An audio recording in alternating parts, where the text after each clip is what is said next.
I'm on my phone. I'm supposed to be filming a video, but I'm on my phone. I'm sorry. Hold on one second. Hello, all of my pizza sluts. So today's video is going to be all about dating in New York City. I've lived here a month, so I know everything there is to know because I'm fucking smart. You know, just 1 month of living here and I know everything. I don't know shit, but I know some things, so I'm gonna be telling you guys about it.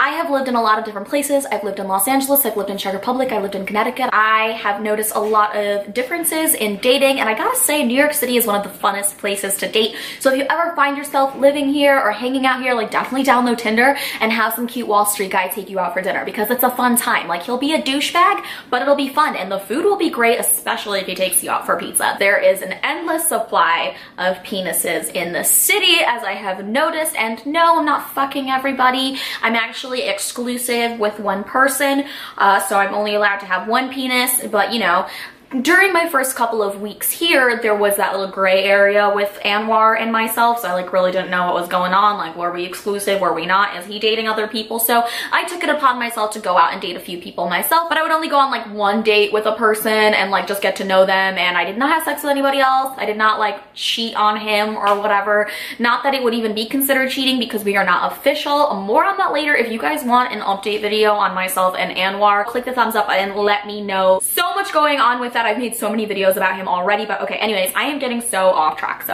this is going to be about the ugly truth of New York City dating. So the first thing that I've definitely noticed with every single guy that I have met, not just gone out with, but met in New York City, is that they're all very, very pessimistic. I actually hung out with a guy this past weekend. It wasn't a date. We were just hanging out as friends around another group of friends, and I wanted to know his insight because he lives in Brooklyn. So I'm like, what are your thoughts about dating in New York City? Are you single? Are you seeing somebody?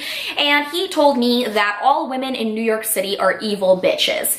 And I looked at him like, perhaps you're being a little dramatic. But no, he told me that that is the case, that he has been on over 50 Tinder dates and every single woman was a batshit crazy piece of shit. And I asked him if it's only New York City women, and he said it's mostly New York City women, but if they're from Long Island, it's like even worse. So I'm like, oh my God. So basically, New York City women are like demonic and Long Island women are just straight up Satan. Makes so much sense. It definitely struck me that this guy has had so many terrible experiences that he now just thinks that every single woman is heartless. But then I asked him, well, I live in New York City, so does that mean I'm a heartless, crazy, psychotic, evil bitch? And he said, not yet. But he's like, come back to me in a couple of years and you probably will be. And I don't really know what to make of that. I definitely think that there is an unhealthy level of pessimism, not just amongst men in New York City, but also amongst women. Maybe because people have just worn themselves out so much with dating and gone out on so many dates that they just have lost that heartfelt connection feeling with people, because it's just like, it's like a fucking factory of human beings here in New York City. It's like one after the other, and it's easy to get burned out like that. Next thing I've learned is like everybody's fucking all the fucking time, and sex is made so easy in New York City, whereas in Los Angeles you have to get on the 405 and deal with an hour's worth of traffic just to get to your booty call. Here in New York City you can drink without any consequences because you don't have to drive anywhere. You can take a cab, you can take an Uber, you can take a Lyft. So people are just constantly drinking and fucking. People go really hard in New York City. Even if they're working 9 to 5 like 7 days a week, they still find time to have sex and drink excessively. This is kind of like Sin City, I've noticed. Also, if you go on Tinder and you put someone in like a 1 mile radius, you're still gonna find like 500 men. Whereas in my hometown back in Connecticut, you put people in a 1 mile radius and it's everybody that you went to high school with, and it's honestly terrifying, and you don't really have that much of a selection. Here, it's endless supply. It's literally like the hottest, most successful guys all within 2 miles of you, just ready to whip their dicks out. And there's also that added chance of you running into people constantly because the city is really not a big place, and I have run into people before and it's been awkward as fuck. Next thing is an untold rule that not one but several people have told me: don't date Wall Street guys. Don't date any guy in finance. I don't know why. Don't even expect me to explain this. This is just something that I have repetitively heard, and I have it in the back of my head and it scares me. And if you guys know why, please let me know. It kind of makes me think back to that movie, The Wolf of Wall Street, and then I can kind of see why people say you shouldn't date Wall Street guys.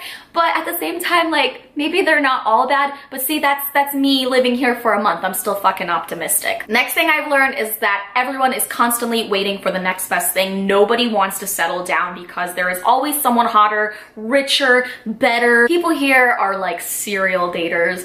Anwar kind of strikes me as that type of guy because he's dated so many girls. Like, he keeps telling me like, oh, I dated this girl, I dated this girl, I dated this girl, I dated this girl. I'm like, how many fucking girls have you dated? Another thing I've learned is that people are generally very, very friendly. A lot of people think that New York City is a very cold and hostile environment where everyone is just an asshole. And yes, that may be the case. I see that a lot on like the subway or when people are rushing around during work hours. But at nighttime, if you're out at a bar, people are generally really, really awesome. Even though I've been on unsuccessful dates since I have moved here, I wouldn't really consider them unsuccessful because I've still had fun with that person. And in New York City, you can share an absolutely magical evening with a total douchebag and have a great time and still enjoy his company but never talk to him again, and that's totally fine. Everyone is asexual, pansexual, bisexual, try anything sexual. Just, there's so many different kinds of sexualities. People are extremely sexually open in the city and are willing to explore lots of different things. I don't know, there's something about the city that just makes me want to be gay, and I've definitely been getting in touch with my bisexual side ever since I moved to the city. More on that in another video. And the last thing that I've noticed is everyone just seems a lot cooler on paper, trying to make themselves seem more smart, more artistic, more educated, trying to make their jobs sound more exciting. And I think it's just because everybody that's in New York City is really trying to fit in and trying to pull off this persona of being a cool New Yorker. I don't know, maybe everybody here is having an identity crisis. I think that I am fine with just like being myself, and maybe I don't fit in, maybe I am a weirdo, maybe I'm not as successful or as smart as everybody here, but I think that's what makes me unique and interesting. So yeah, those are all of the things that I have learned about dating in New York City. That is the ugly truth. Let me know what your thoughts are on all of this, and leave me some comments in the comment section below. And yeah, that's gonna be it for today's video. Make sure